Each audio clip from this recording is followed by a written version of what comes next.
Hey Layton, this is your Aunt Fanny here. I'm going to read you A Kiss Goodbye. A Kiss Goodbye. To all my friends, big and little, who find their way to the other end of the path. Chester Raccoon sat in the corner of his tree, hollow, and frowned. I'm not moving, he announced stubbornly. I'm staying here. I want to stay with my tree and stay with my friends and stay where I've always lived. Mrs. Raccoon patted Chester's worried, furrowed forehead. I understand how you feel, she told him in an understanding, motherly voice, but I'm afraid we all have to move. But I like it here, whined Chester. It's my home. It's my home too, said Mrs. Raccoon, and Ronnie's, and I know how scary it is to move to a new place. But sometimes, like when you started school and changed classes, you have to do things that are scary and hard at first. I know, maybe you could think of moving as an adventure. Chester scrunched up his face and grumbled. I don't like adventures. I had an adventure down at the pond and fell in chasing a frog. I had an adventure up a pine tree and got prickly pine cones in my tail. I had an adventure in Red Rock Cave and got smacked by a bat. Mrs. Raccoon laughed. Well, this will be a different kind of adventure. This time we'll all be together, you and me and Ronnie. Chester didn't budge. He just sat there with his arms folded and a stubborn expression on his face. Why do we have to leave our tree anyway? He wanted to know. I like this tree. I'm used to it. A line has been drawn around the trunk, explained Mrs. Raccoon. Soon the tree cutters will come and cut it down for wood. Chester poked his head out of the hollow and looked around. There are lots of other trees, he pointed out. Why don't they cut down some of the other trees instead? They're cutting down all the trees in this part of the woods, explained his mother, but I've picked out a new tree to live in that's big and comfortable and has lots of holes to look out of. Chester sat back down and looked thoughtful. What if I don't leave? What if I just sit here and never leave this tree again as long as I live? Will they still cut it down? I'm afraid they would, said Mrs. Raccoon. But you know, moving isn't so bad. I've moved lots of times. It's hard at first, but you make new friends and fix up your new tree just the way you like it.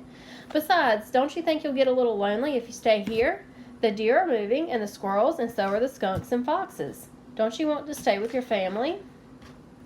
Will I have to go to a new school? Asked Chester. I suppose you will, but you never know who you might meet. Don't you want to make new friends? I like the friends I already have. I don't need to make new ones. I see. Well, I would certainly miss you if you stayed here, said Mrs. Raccoon. Aren't you afraid you'd miss us? I'd miss you, admitted Chester. I'm not sure about Ronnie. Mrs. Raccoon chuckled. I think you'd miss Ronnie most of all. Who would be there to pull your tail or tickle your mask or follow you everywhere you went? Chester sat back and took a good long look around the inside of his hollow. He memorized its round shape with its lookout hole just below the thick branches that house bird nests and squirrels. Then he closed his eyes, pressed his palms to the wall, and felt the texture of the wood and bark, the smooth places and the rough places. When he opened his eyes, he reached up and broke off a small piece of bark from the wall and pushed it deep into his pocket. He put his face up close to the wall and breathed in the sweet scent of white oak. Next, he gazed out the hollow. He wanted to always remember how it had looked, the way the stars and moon shone between the branches, and the way the afternoon sun hit the leaves, turning them a fiery red in the fall. When he ducked his head back in the tree, he placed a gentle kiss on his palm and pushed it against the wall. Goodbye, he told the hollow. I will miss you. When Chester climbed outside, he wrapped his little arms around the tree trunk and said goodbye again. This time, a tiny tear rolled down his cheek. Mrs. Raccoon led Chester and Ronnie down the path the other animals had taken to the far end of the distant woods where they would soon be living. You know, Miss Raccoon told Chester, you don't ever have to forget your tree. You can keep it in your head and heart forever, just like it is today. Chester stayed quiet all the way to the far end of the distant woods. When he arrived at his new tree in the morning, he folded his arms and pouted. Mrs. Raccoon nuzzled him on the ear. Why don't we all go inside and see how we like it?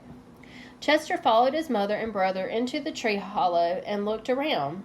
He reached into his pocket and fingered the small piece of bark he had brought with him. It felt good having a piece of his old home. "What do you think?" asked Mrs. Raccoon. "It's okay," said Chester. Ronnie looked up at his big brother, saw that he was sad, and climbed into his lap. Reaching up, he pulled Chester's whiskers and tickled him under his arms. Chester couldn't help but giggle. "I miss my tree," he told Ronnie. "I do too," came a sweet voice from outside. Chester's ears perked up, and he popped his head out of the hollow. There, standing at the foot of the tree, was a young raccoon just about his age. "Hi, I'm Cassie," said the young raccoon. "Who are you?" Chester ducked back down into the hollow and brushed back his ruffled black mask. When he popped his head back out, Cassie was still there. "I'm Chester," he said shyly. "Do you live here?" "I do now," said Cassie. Chester left Ronnie with his mother, climbed out of the tree, and stood beside the pretty raccoon. His tiny pink cheeks plumbed into a wide smile. Mrs. Raccoon peeked out of the tree and grinned. Placing a kiss in her palm, she showed it to Chester and told him to go play. Chester kissed the center of his palm and turned it toward his mother. "All right," he told her. "I'll stay." The end.